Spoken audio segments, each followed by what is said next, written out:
susuk tubuh ni tadi duduk membelakangkan dia dan tiba-tiba kepala toleh 180 darjah ke belakang, tengok ke arah dia dengan muka yang menyeramkan.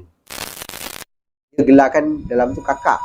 Kakak tu tutup mulut Siti. Kan orang dah cakap jangan buka pintu, tergantung kan. Tiba-tiba ada kepala jengah ke bawah macam tu. Taklah, tadi ada room service lah dekat luar. Ada satu tangan tau, berwarna hitam, keluar daripada. Dia nampak muka makhluk ni tadi. Cubalah buka, nak tanya daripada arah sana. Ketiga orang ni berdiri pandang.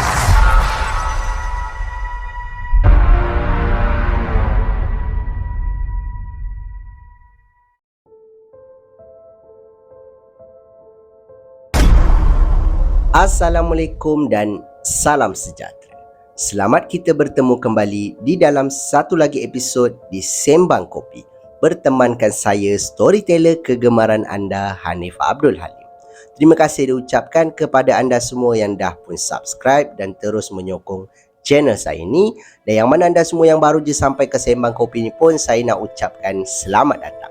Saya doakan anda semua yang menonton video ni dipermudahkan segala urusan anda semua dan dimurahkan rezeki yang barokah. Untuk kisah seram kita pada video kali ini, seperti biasalah, saya akan kongsikan dengan anda beberapa kisah seram yang dikongsikan kepada saya dan pada saya menarik untuk kita dengarkan. Suka saya ingatkan, jangan terlalu percaya dengan kisah-kisah seram yang bakal diketengahkan. Anggap sajalah kisah-kisah ini hanyalah satu hiburan semata-mata. Jadi, tanpa membuang masa lagi, get your coffee, jom aku story.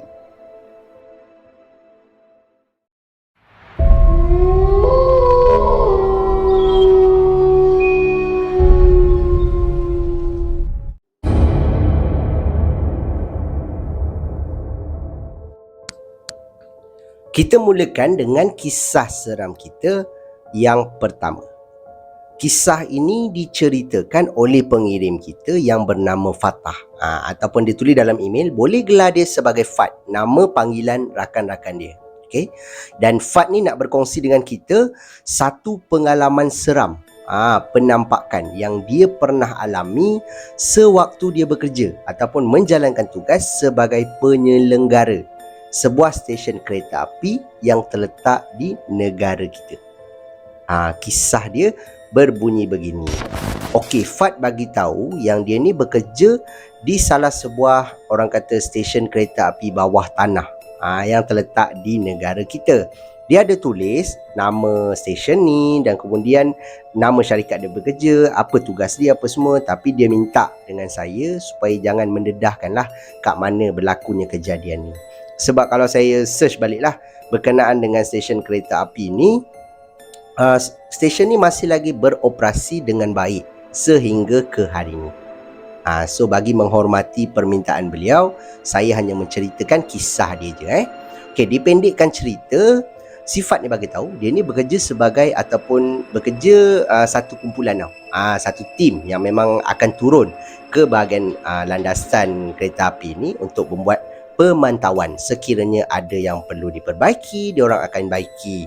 Ada juga yang perlu ditambah baik, dia akan tambah baik lah. Dia kerja sebagai penyelenggara ataupun ada orang panggil technician dan sebagainya. Okey, malam tu dia pun dah ready lah dengan tim dia apa semua. Dan tugas dia memang kebiasaannya bermula lepas tengah malam. Sebab train yang terakhir ataupun dia kena tunggu sampai operasi semua dah habis lah kan, baru dia boleh turun. Okey, dia pun turun bersama dengan pasukan dia. Dia berjalan buat pemantauan daripada segi, orang kata, landasan, ada tak kebocoran ke, ataupun daripada segi wiring ke, dia akan check kan. Sekali lalu lah, kalau nampak ada penemuan, dia akan terus ambil tindakan. Okey, pernah berlaku satu kali, dia kata dia nampak ada satu penemuan yang mana tim dia berkumpul dekat situ lah. Selesaikan tugas tu lebih kurang setengah jam macam tu. Bila settle je, kawan dia cakap, kita take file dulu lah, ada yang nak minum air, ada yang nak smoking dan sebagainya. So dia kata okey, boleh, ambil lah dulu, orang kata take file kan. Bila take file ni, kawan-kawan dia semua duduk dan kemudian ada yang pergi ke arah stesen balik. Dia ni berjalan semakin ke depan, yang mana dia merupakan satu terowong yang besar lah bawah tanah. satu terowong yang besar, dan kemudian berdekatan dengan stesen. Memang tepi-tepi ni ada lampu, tapi bila dah semakin jauh, lampu tu takkan ada lagi lah, gelap je. Jadi si Fat ni terpaksa menggunakan lampu suluh. Dia cek daripada segi landasan dan sebagainya. Tiba-tiba dia terdengar, betul-betul di hadapan dia, di terowong yang gelap ni, ada satu suara seakan-akan meminta tolong. Yang mana suara ni dikatakan halus, seperti suara perempuan. Dan sifat ni dia dah rasa dah, siapa pula malam-malam minta tolong kan? Dah pukul 12 lebih kot, takkan ada orang lagi dekat dalam terowong ni. So dia just endahkan je, buat je kerja dia macam biasa. Kali kedua dia terdengar lagi, tolong, dia cakap macam tu. So bila dengar je suara tu kali kedua, daripada dia suluh dekat landasan ni, dia terus suluh ke bahagian depan. Dan kemudian dia memang tak nampak apa-apa. Dia kata gelap tau terowong tu. Dia toleh ke bahagian belakang untuk tengok kawan-kawan dia. Bila dia pandang ke belakang, dia tengok hanya ada 2 orang kawan dia jauh sikit daripada dia sedang smoking. Dan kemudian yang lain semua mungkin pergi ke arah stesen lah. Sifat ni dia jalan lagi ke depan. Dia kata dia tak tahu malam tu kenapa dia jalan lagi ke depan. Dia cuba cari dekat mana punca datang suara tu. Dia ke depan lagi kan. Bila dia check, dia kata tak adalah. Dia nak pusing balik lah, sebab dia kata dia memang tak nampak apa-apa. Dia just pusing balik, nak menuju ke kawan dia balik. Waktu dia nak berjalan ke belakang ni, toleh ke bahagian belakang, mulakan langkah yang pertama, dia terdengar pula ada suara perempuan yang mengatakan, saya kat sini. Macam tu tau. Dan bila dia toleh ke bahagian belakang tempat dia dengar suara tu, dia suluh lampu dia kata dia nampak ada seorang perempuan yang seolah-olah melekat di dinding terowong ni. Dan kemudian kepala pandang ke arah dia dengan muka yang menyeramkan. Serentak dengan tu, Fat cakap dia berjalan je, dia toleh balik ke depan, berjalan, endahkan apa yang dia nampak, jalan laju menuju ke kawan-kawan dia. Waktu di tengah jalan ni, tiba-tiba salah seorang daripada kawan dia, tengah smoking ni, dia buang dia punya, orang kata, rokok ni, dia bangun dan kemudian dia kata, Fat, jalan laju sikit Fat, jangan pandang belakang. Dia cakap macam tu. Bila kawan dia cakap macam tu, lagilah dia rasa takut, betul tak? Adakah benda yang dia nampak ni sedang ikut dia ke apa? Sebab dia baru je nampak ni. So Fat ni cakap dia jalan je laju sampai dekat dengan kawan-kawan dia, dan seorang lagi yang sedang duduk ni bangun dan kemudian terus berjalan menuju ke arah stesen dia balik. Dan kemudian salah seorang daripada kawan Fat yang cakap dengan dia tadi ni cakap, jangan pandang belakang, jalan je cakap itu. Jalan sampai ke stesen. Dia nampak kawan-kawan dia yang lain kan, baru nak jalan menuju ke arah tempat dia orang tadi. Jadi kawan-kawan dia berkata, Afsal datang balik, dia kata. Kita rehat sekejap. Tadi kata ambil take 5 je. Kejap. Kita duduk dulu. Duduk dulu, dan kemudian diorang pun berbual lah sesama diorang kan, yang mana Fat ni ceritakan apa yang berlaku waktu dekat dalam terowong ni tadi. Dan apa yang kawan dia nampak adalah Fat ni sedang berjalan kan, belakang dia adalah gelap tau. Gelap sangat. Dan kemudian betul-betul dekat belakang Fat ni, seolah-olah macam ada satu susuk tubuh perempuan yang sedang ikut Fat ni berjalan. Dan kawan dia memang nampak lah, jelas lah benda tu ada belakang si Fat ni. That's why dia kata, Fat jalan laju sikit, dan kemudian jangan toleh belakang, sebab dia takut Fat ni nampak kan. Tapi dia tak tahu sebenarnya Fat ni dah nampak sebelum tu lagi. Jadi bila Fat ni cerita kat kawan dia apa semua, logik lah benda tu. So dia kata, patutlah kau nampak tu yang kau pusing tu kan. Tu aku pusing tu. Terkejut aku memang betul-betul nampak dekat tepi aku. Dia melekat dekat dinding tau, dia cakap macam tu. So kisah dia pun habis kat situ je malam tu. Dia pun teruskanlah kembali tugas dia apa semua sampai selesai. Dan Alhamdulillah selepas daripada tu tidak ada lagi gangguan yang berlaku. Dan Fat bagi tahu stesen kereta api bawah tanah ni akan melalui satu tanah perkuburan Islam tau, yang terletak di KL lah. Dan saya rasa orang KL tahu kot ni stesen kereta api yang mana. Saya tak berapa pastilah yang dekat mana kan, tapi saya akan buat research lepas ni. Dan anggap je lah kisah ni sebagai hiburan. Kita tak tahu sejauh mana kebenaran dia kan, tapi orang kata menarik lah untuk kita dengarkan.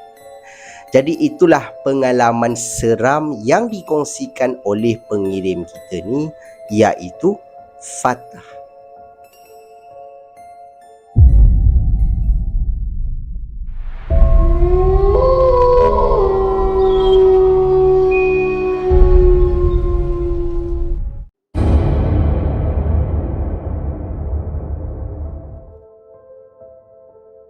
Okey, untuk kisah seram kita yang kedua, ketiga dan juga yang keempat ni dikirimkan oleh seorang saja pengirim tau. Yang mana dia ni gelar diri dia di dalam email sebagai Umi. Yang mana Umi ni ingin berkongsi dengan kita semua 3 pengalaman seram yang paling menakutkan pernah berlaku kepada dia sepanjang hidup dia. Kisah dia berbunyi begini. Okey, untuk kisah pertama Umi ni, dia bagi tahu kisah ni berlaku sewaktu dia masih lagi bersekolah rendah. Usia dia tak bagi tahu lah yang mana pada waktu tu emak dia masih lagi baru memulakan perniagaan menjual sayur di salah sebuah orang kata pasar yang terletak di Bangi. Okey, menjadi rutin mak dia, pagi-pagi, awal pagi mak dia akan keluar untuk niaga dan kemudian nanti tengah hari dalam pukul 1, pukul 2 mak dia akan balik. Okey, mak dia akan rehat. Belah malam pula mak dia akan pergi ke pasar borong besar tau untuk ambil orang kata stok-stok sayur apa semua untuk dibawa ke pasar. Biasanya belah malam ni si orang kata Umi dengan kakak-kakak dia ni akan bantulah mak dia sebab pagi dia tak boleh nak bantu kan sebab dia sekolah. Okey, si Umi ni cakap waktu kejadian ni berlaku yang mana dia ikutlah mak dia waktu tu keluar lebih kurang pukul 9 lebih malam pergi ke pasar borong dan kemudian balik daripada pasar ni kebiasaannya dia akan tidur dalam kereta. Dia cakap dia sedar-sedar je mak dia bagi tahu yang tolong mak dia kan untuk ikat sayur. Dia pun bawa lah sayur-sayur ni dengan kakak-kakak dia apa semua, ikat, susun dan sebagainya. Dan kemudian bila settle je, barulah dia masuk dalam kereta menuju semula ke rumah dia. Okey, dalam perjalanan ke rumah ni memang tak jauh dan dia kata dia biasanya akan tertidur sekejap. Orang kata macam apa? Short nap lah kira kan. Tertidur dalam kereta, bila dia sedar balik dah sampai dekat kawasan rumah dia. Okey, dia tinggal di sebuah rumah flat dan rumah dia bawah sekali. Okey, dia pun keluar daripada kereta dengan kakak-kakak dia. Biasanya dia akan mamai-mamai lah jalan dan kemudian sampai ke depan pintu rumah si Umi ni. Dan diorang orang kata berempat ni, adik-beradik ni akan tunggulah dekat depan pintu, tunggu mak dia buka pintu. Waktu mak dia nak buka pintu ni, part ni yang Umi nampak lah. Yang mana penampakan ni dia nampak dekat bahagian tangga untuk naik ke tingkat atas. Ada satu susuk tubuh lelaki, lelaki Cina tua yang sedang berdiri dekat kawasan tangga ni, pandang ke arah mereka berlima. Menyebabkan si Umi ni dia cakap dengan mak dia, ibu, kenapa uncle tu tengok kita? Dan Umi ni tunjuk tau dekat apa yang dia nampak tu. Dan kemudian mak kepada Umi ni dia pandang ke arah belakang, mana tempat anak dia tunjuk lah. Dia pusing ke belakang dan kemudian mak dia terus pandang depan balik dan mak dia kata, ish, mana ada orang kat situ? Dah, tak payah tunjuk. Mak dia kat situ. Umi ni macam terkejut tau. Dan kemudian ketiga-tiga kakak dia pun senyap, dia tak cakap apa-apa. Mak dia buka je pintu, semua keempat-empat masuk dalam rumah dan mak dia cakap, dah, pergi cuci kaki, lepas tu tidur, esok nak sekolah. Dia cakap macam tu. Okeylah, si Umi ni pun cuci kaki dan kemudian dia orang pun masuk tidur. Keesokan harinya, mak si Umi ni tanya tau dekat Umi yang mana dia kata, adik, betul ke apa yang adik nampak semalam? Dia cakap tu. Betul, orang nampak ada pakcik tua, dia cakap, dekat tangga sedang tengok kita. Dia cakap macam tu. So mak dia cakap sebenarnya waktu mak dia pusing tu ataupun waktu mak dia sampai dekat depan pintu rumah ni, mak dia dah rasa macam meremang tau. Meremang tapi tak tahu kenapa. So bila anak dia tunjuk tu, lagilah dia rasa macam risau lah. Dah lah dia seorang je besar kan, anak-anak dia kecil. Cepat-cepat dia buka pintu dan memang mak dia tak nampak apa-apa pun ada dekat tangga waktu tu. Dan Umi ni rasa macam dia ni berhalusinasi ke sebab dia waktu tu tengah mamai kan. Tapi yelah budak-budak biasanya memang boleh nampak kan, dan budak ni tak pandai menipu. So that's why lah mak dia rasa macam takut dan kemudian cepat-cepat suruh anak-anak dia cuci kaki. Okey, habis kat situ. Itu adalah pengalaman seram dia yang pertama. Kisah seram yang kedua daripada Umi ni pula, dia kata berlaku sewaktu dia masih lagi bersekolah menengah. Yang mana pada waktu tu biasalah budak-budak sekolah menengah kan, pandai berkapal-kapal kan, ada pakwa, ada makwa macam tu.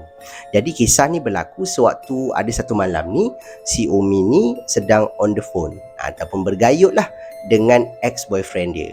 Okey, dia pun bergayut, berbual dan sebagainya.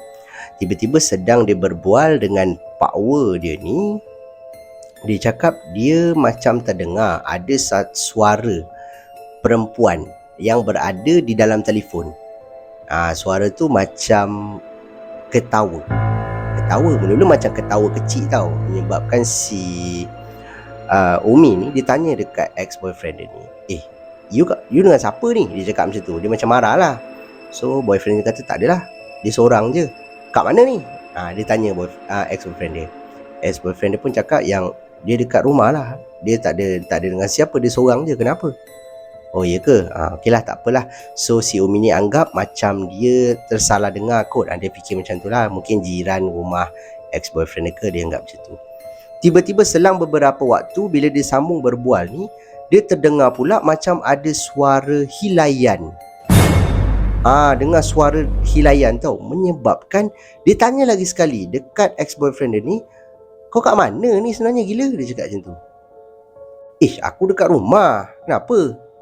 Kau cakap betul, kau dengan siapa? Kau kat mana ni? Ya Allah ya Tuhanku, aku dekat rumah. Aku seorang ni, kenapa dengan kau ni? Dia cakap macam tu. Dia macam bergaduh sikit kat situ. Dan Umi ni cakap, iya ke? Aku macam dengar ada suara orang lah belakang kau. Siapa yang ngilai tu? Dia cakap macam tu. Bila si Umi cakap macam tu, Umi diam, ex-boyfriend ni pun diam. Terdiam tau. Dan kemudian terus dia cakap, dah lah. Aku tutup dulu lah, aku nak tidur. Umi ni cakap dengan ex-boyfriend dia. Dan diorang pun matikan panggilan dan kemudian nak masuk tidur lah. Sampai sekarang Umi ni terfikir lah, si boyfriend dia ni sebenarnya ada dekat mana kan? Adakah dekat luar rumah ke? Ataupun betul ada dalam bilik, tapi suara hilayan tu suara siapa kan? Boleh jadi suara tu datang daripada dalam telefon, mungkin dengan boyfriend dia. Ataupun mungkin suara tu sebenarnya ada dekat sekeliling si Umi ni. Boleh jadi macam tu lah, sebab dia dengar suara hilayan tu kan. Boleh jadilah mungkin ada dekat sekeliling dia. Dan mungkin ada plot twist yang mana ex-boyfriend dia ni mungkin tengah keluar dengan perempuan lain ke. Lepas tu cakap tak ada siapa kan. Manalah tahu kan. Tak tuduh lah. Tapi kalau jadi plot twist, maknanya ex-boyfriend dia mungkin keluar dengan orang lain ke. Tiba-tiba dengar suara perempuan, alamak, you ngilai kan. Nak cover balik lah kan. Itulah pengalaman saya gurau. Itulah pengalaman seram yang kedua dikongsikan oleh Umi. Kisah seram yang ketiga ni pula dikongsikan oleh Umi ni juga, mana pada waktu tu dia ni dah pun habis sekolah. Okey, yang kisah ni dia dah dewasa sikit lah. Bila dia dah habis sekolah menengah, dia pernah lah pergi membantu ibu dia memetik sayur di sebuah kawasan perumahan, yang mana kawasan rumah ni adalah kawasan rumah yang lama lah, yang mana mak dengan ayah dia duduk waktu awal-awal perkahwinan. Dan rumah ni kecil dan terduduk ataupun kedudukan dia dekat kawasan pedalaman. Ini apa yang Umi tulis dekat dalam email yang mana dia kata dia pernah lah pergi menaiki kereta bersama dengan mak dia dan juga kakak dia yang pertama, kakak dia yang sulung. Okey, dia pun duduk dalam kereta, jalan. Lepas tu dia tanya dengan mak dia, nak pergi mana ni mak? Ni nak pergi rumah rumah lama kan, dia tu nak ambil sayur. Okey, dia pun ikut je lah. Dan dia kata dia pandang sekeliling, kawasan sekeliling ni macam kebun-kebun kelapa sawit. Dan ada juga melalui satu tanah perkuburan Islam yang lama tau. Dan si Umi ni dia tak fikir apa-apalah waktu tu. Petang, dia pun jalan sampai dekat kawasan tempat mak dia nak petik sayur ni. Dia turun daripada kereta dan kemudian mak dia pun turun. Mak dia turun pergi dekat satu kawasan yang mana kawasan ni ada semak. Lepas tu adalah pokok-pokok sayur apa semua kan. Mak dia pun mulalah memetik satu demi satu. Dan kemudian mak dia cakap, Dek, kau pergi petik-petik sayur ni dan kemudian kau letak dekat satu tempat, nanti nak masuk dalam plastik. Okey, si Umi ni pun tolong petik sampailah daripada mungkin petang tu sampai nak ke maghrib tau. Lama. Dan dia cakap dengan mak dia, ibu lama lagi ke? Dia cakap macam tu kan. So mak dia cakap, nanti kejap lagi, banyak lagi ni petik kan. Kejap lagi siap. Okeylah, Umi ni dah rasa macam orang kata, yelah dah nak masuk maghrib kan. Lepas tu dia cakap dengan mak dia, dah lah tu bu, dah nak maghrib ni, dah pukul berapa dah ni macam tu kan. Nantilah sekejap lagi. Mak dia pun petik sebab banyak waktu tu sayurnya. Itu apa yang dia tulis lah. Okey, dia pun petik. Yang si Umi ni dah mula petik, tapi dah mula macam malas lah kan, dah nak masuk maghrib. Petik. Entah macam mana Umi ni cakap dia terdengar macam ada suara perempuan ketawa. Dan suara itu seolah-olah dekat dengan dia. Menyebabkan Umi ni pandang terus kepada mak dia tau. Pandang mak dia. Kalau mak dia terdiam, mungkin mak dia pun dengar. Tapi mak dia macam petik je, buat tak tahu je tau. So dia kata, ish, mak aku ni dengar ke tidak? Dia cakap tu kan. Tak apalah. Dia pun sambung, petik kan. Kakak dia tak ada. Kakak dia waktu tu duduk dalam kereta. Dia berdua je dengan mak dia. Dia teman mak dia. Okay, dia pun petik. Kali kedua, dia dengar lagi sekali. Suara hilayan itu seolah-olah berada betul-betul di sebelah dia. Suara hilayan tu macam datang daripada sebelah dia tau. Dan kemudian dia pandang. Dia terus, masa ni dia kata dia mula melilau. Mata dia melilau, pandang ke arah pokok sawit, dekat kawasan semak. Tapi mujur pada waktu tu dia kata dia ni rabun dan dia tak pakai spek. Jadi cepat-cepat dia pandang kat mak dia. Dia kata, cepatlah ibu, lama lagi ke? Dah maghrib lah bu. Cakap macam tu kan. Dia macam nak mula macam nak ni lah dengan mak dia kan. Mak dia cakap, nantilah, sekejap lah, sikit lagi. Cakap macam tu. Cepatlah, dah pukul berapa ni? Dah gelap ni. Dia cakap dengan ibu dia. So ibu dia cakap, nanti. Okey lah. Si Umi ni pusing ke arah belakang, pergi menuju ke arah kereta. Dia cakap waktu ni dia jalan laju, dia sangat takut dan kemudian dia masuk ke dalam kereta. Masuk dalam kereta, dia cakap dengan kakak dia tau. Dia cakap, kak, kau pergi teman ni kejap, teman ibu kejap. Kenapa pula? Kau pergi je lah. Sebab dia dah takut sangat, dia tak boleh nak jawab. Dia kata, kau pergi je lah.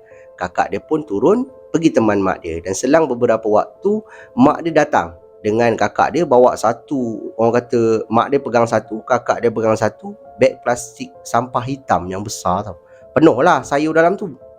Dan bila dia bawa masuk semua dalam kereta, dia orang pun menuju balik lah. Dan kisah ataupun part yang seramnya adalah waktu dia sedang berdiri lah dekat sebelah mak dia tu. Dan dia tanya juga mak dia selepas daripada tu, ada tak dengar suara? Sebab dia terdengar suara macam orang perempuan mengilai pun ada, macam ketawa pun ya. Dan mak dia kata, tak adalah, kau ni mudah sangat lah, dia katakan. Sebab daripada dia kecil, daripada sekolah rendah dia pernah kena, sekolah menengah pun dia pernah kena juga. Dia pernah juga cerita dekat mak dia. Bila dah besar ni pun dia still lagi macam dengar mudah tau, dengar suara orang ketawa. Dan kemudian kadang-kadang kalau dia dekat rumah pun sekarang ni, dia kata dia terdengar macam ada orang dekat ruang tamu, ada seperti ada orang dekat dapur, tapi suami dia tak dengar. Tak tahu kenapa. Mungkin si Umi ni mudah untuk kena. Tapi dia tak pernah, orang kata nampak tu hanya waktu sekolah je lah. Bila dah besar ni dia tak adalah nampak. Cuma dengar-dengar tu dia memang selalu pergi satu tempat yang dia tak pernah pergi ke apa kan. Dia mudah untuk dengar lah. Tiba-tiba macam ada dengar suara orang panggil lah. Macam tu tau. Itu apa yang Umi bagi tahu lah. Dan itulah 3 pengalaman seram yang Umi ni pernah kena sepanjang hidup dia.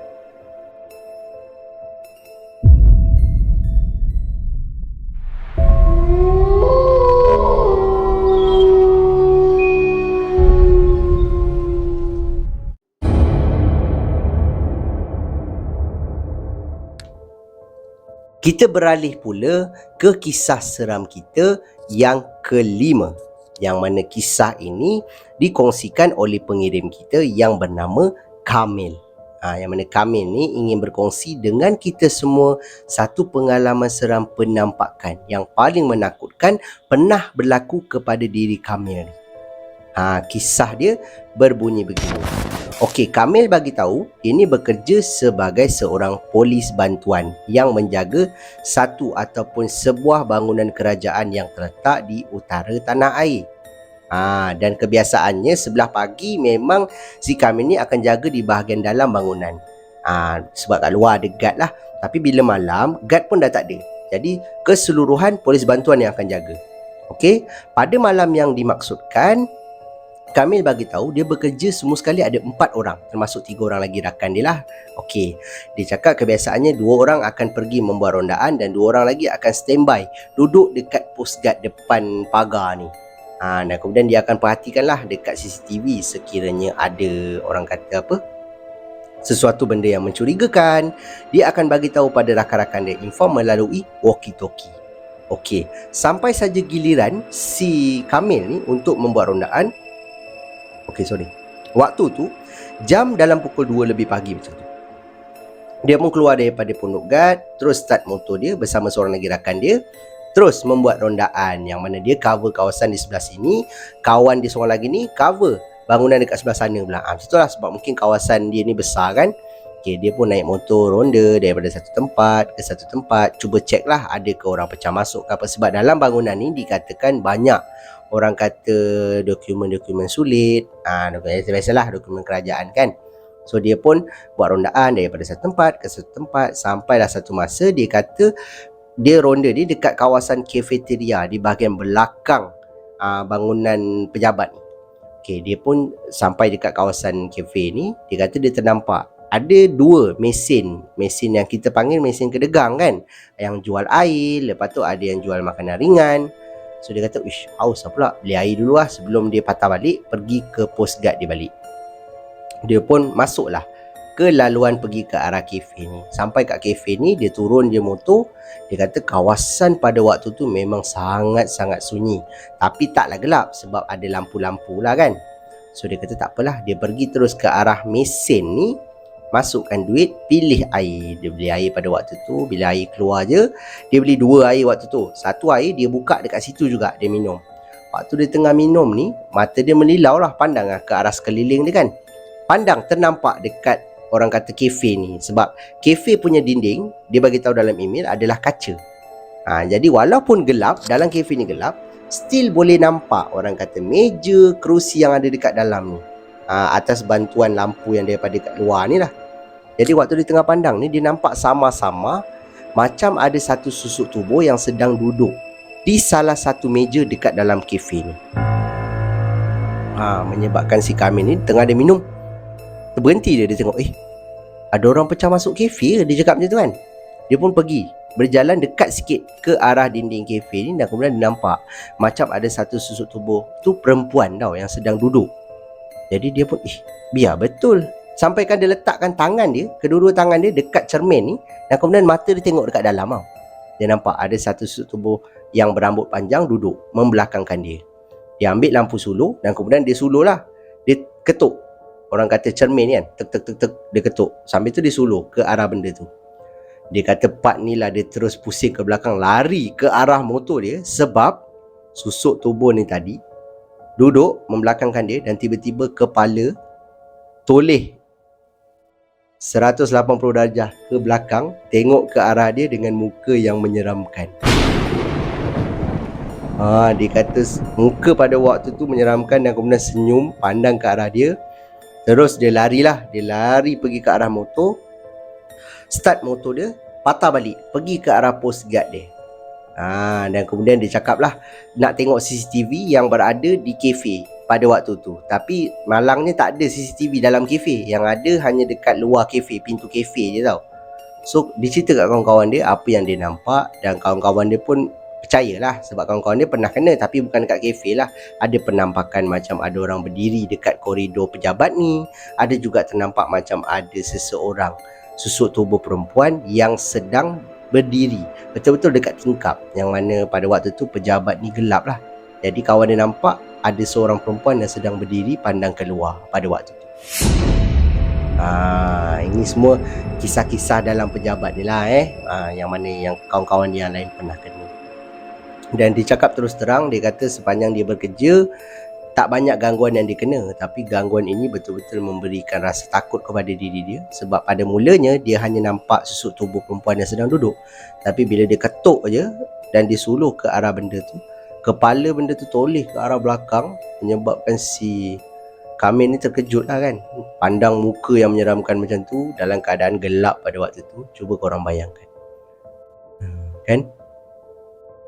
Dan itulah pengalaman seram yang dikongsikan oleh pengirim kita ni, iaitu Kamil.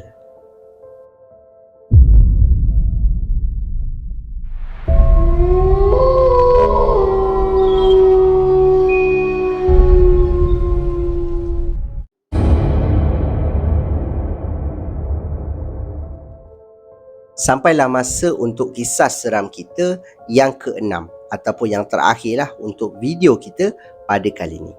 Kisah ini dikongsikan oleh pengirim kita yang tinggal di luar negara ataupun perantauan lah, yang mana nama dia ni adalah Putra, dan dia ingin berkongsi dengan kita semua satu pengalaman seram yang pernah berlaku kepada dia sewaktu dia berada di rumah dia sendiri. Kisah dia berbunyi begini. Putera ni bagi tahu yang dia ni bekerja sebagai seorang doktor. Doktor di salah sebuah hospital yang terletak di Nottingham. Nottingham ni satu kawasan dekat England lah.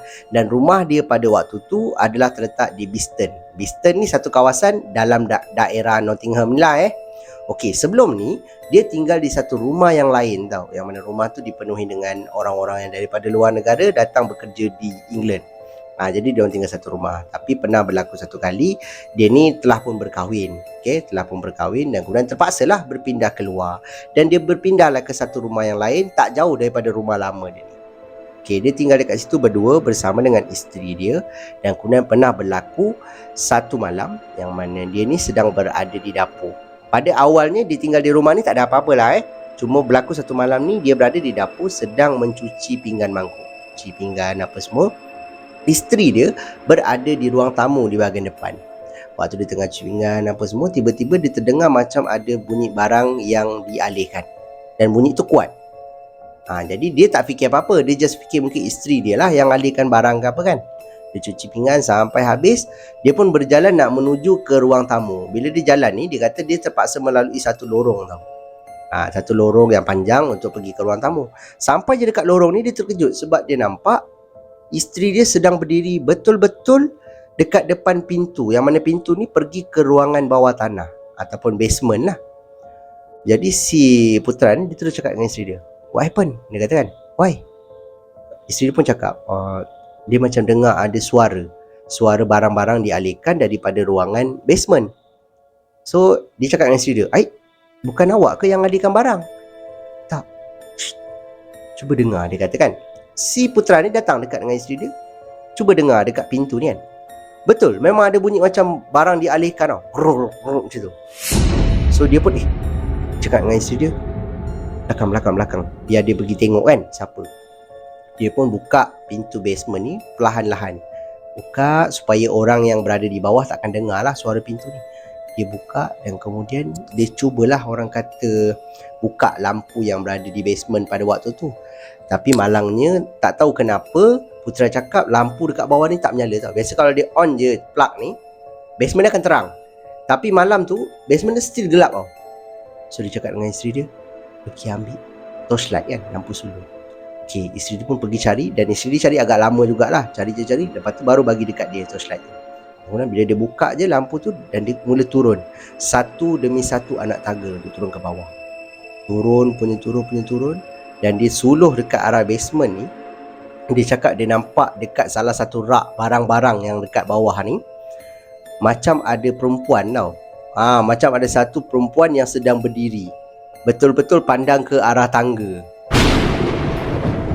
Menyebabkan si putera ni terus naik ke atas mula, berdiri betul-betul depan pintu dan kemudian cakap dengan isteri dia, call orang kata 911 kan, macam tu lah, polis untuk datang. Dia kata mungkin ada orang pecah masuk rumah dia dekat bawah. Sebab dekat ruangan basement ni pun ada pintu, tapi pintu tu dah dihalang dengan rak tau. Sepatutnya tak ada orang boleh masuk. So dia cakap dengan isteri dia macam tu. Isteri dia cepat-cepat terus telefon polis. Waktu isteri tengah telefon polis ni, putera cakap dia jaga dekat pintu ni supaya tak ada orang yang boleh lari naik ke atas kan. Bila dia pandang dekat isteri tengah telefon, dia pandang balik ke arah tangga. Kali ni dia nampak pula susuk tubuh perempuan ni tadi seperti sedang merangkak menaiki tangga, naik ke bahagian atas. Dia kata dia nampak sekilas pandang benda tu sedang merangkak naik ke atas. Terus dia keluar daripada ruangan pintu ni, tutup pintu dan kemudian bersandar tau. Bersandar pada pintu. Dan dia kata, "Cepat, dah call belum? Dah call polis belum?" Dah telefon," isteri dia kata. Bang, pintu dia macam seakan-akan diketuk ataupun dihentak daripada dalam. Dihentak beberapa kali dan kemudian senyap, tak ada bunyi apa-apa. Sampailah polis pun datang dan kemudian dia bagi keterangan pada polis apa yang berlaku. Dan polis kata, "Adakah benda tu masih lagi di bawah?" "Ya." Ya. Dan kemudian salah seorang polis, dia waktu tu ada dua orang polis. Seorang polis tunggu di pintu yang kat bawah ni, yang kat luar ni tau, yang mana orang boleh masuk daripada luar lah. Polis tunggu kat situ sekiranya ada orang yang keluar. Dan seorang lagi anggota polis masuk daripada tangga atas ni. Dan diikuti si orang kata putera ni lah daripada belakang. Turun ke bawah dan kemudian bila polis ni cek di bahagian bawah pada waktu tu, memang tiada sesiapa yang berada di ruangan basement ni ataupun ruangan bawah tanah. Dan kemudian polis ni cakap lah, awak pasti ke dengan apa yang awak nampak tadi? Ya, saya nampak. Dan kemudian isteri saya pun nampak pintu seolah-olah macam dihentak daripada dalam. Tapi kalau apa yang saya tengok dekat bawah ni tak ada sesiapa. Adakah betul orang ataupun binatang ke? Dia cakap macam tu. Tapi binatang mana mungkin boleh ketuk pintu, dia cakap dengan polis tu. Sebab dia nampak benda tu macam merangkak naik ke atas. Dan susuk tubuh tu memang susuk tubuh orang, dia kata. Dan polis ni kata, okeylah, tak apalah. Macam ni lah. Dia pun tak jumpa sesiapa, tak ada evidence pun kan. So okeylah, tak apalah. Polis pun keluar, naik balik ke atas. Dan kemudian polis ni bagi tahu pada Putra, sekiranya ada benda-benda yang mencurigakan lagi, boleh telefon balik lah kan. Kalau ada, mungkin kalau ada nampak orang kat bawah tu, bolehlah polis tu tangkap. Tapi bawah tu tak ada sesiapa. Menjadi tanda tanya kepada Putra ni dan juga isteri dia sehingga ke hari ni, siapa yang dia nampak dekat basement tu? Siapa perempuan tu? Dan kemudian dia kata part yang dia turun tu, dia kata dia terkejut sebab dia nampak perempuan berdiri dekat rak tu. Dia tak rasa takut lagi sebab dia rasa macam benda tu orang lah kan. Tapi bila dia nampak benda tu merangkak perlahan-lahan naik ke bahagian atas ataupun ke dia ni melalui tangga, part tu dia kata dia sangat takut dan kemudian keluar tutup pintu ni. Itulah pengalaman seram yang berlaku kepada Putra ni sewaktu dia berada ataupun tinggal di satu rumah dekat kawasan Beeston ni. Dan sehingga ke hari ni, waktu dikirimkan kisah ni pun dia sebenarnya masih lagi tinggal di sana lah sehingga hari ni kan. Dan dia dah dikurniakan 2 orang anak dan kisah ni berlaku dah lama. Itulah kisah daripada Putra. Jadi itu sajalah kisah seram kita untuk video kita pada kali ini. Pada pendapat anda macam mana? Dalam kesemua kisah yang saya kongsikan dengan anda ni, mana satu kisah yang paling menyeramkan? Anda boleh tinggalkan pendapat anda di ruangan komen di bawah. Bukan saja pendapat anda berkenaan dengan kisah, sekiranya ada kelemahan dalam video saya alu-alukan sangat. Anda komen kan? Komen tak apa. Cakap ini kurang ke, kena ubah ke apa ke. Cakap je dengan saya. Sebab saya jenis open. Dengan komen-komen anda tu mungkin video saya akan bertambah baiklah di masa yang akan datang. Okay? Dan yang mana anda semua yang ada kisah-kisah seram yang anda sudi berkongsi dengan saya dan juga semua penonton-penonton Sembang Kopi, anda bolehlah kirimkan ke alamat email Sembang Kopi ataupun Telegram Sembang Kopi, yang mana alamat email dan juga link Telegram saya memang dah tinggalkan siap-siap di ruangan description dekat bawah. Terima kasih diucapkan kepada anda semua yang sudi meluangkan masa menonton video saya daripada mula sampailah ke hujung ni. Saya sangat-sangat hargai. Dan yang mana anda semua yang baru je sampai ke channel ni, sekiranya anda suka dengan cara penyampaian saya, anda terhibur dengan kisah-kisah seram yang saya kongsikan dengan anda ni, saya hargai sangat-sangat. Kalau anda boleh bantu saya, bantu channel saya dengan tekan butang like, butang subscribe dan juga butang loceng supaya anda tak akan terlepas apa-apa video yang saya akan upload lagi lepas ni. Akan ada banyak lagi kisah seram saya akan kongsikan dalam channel saya ni.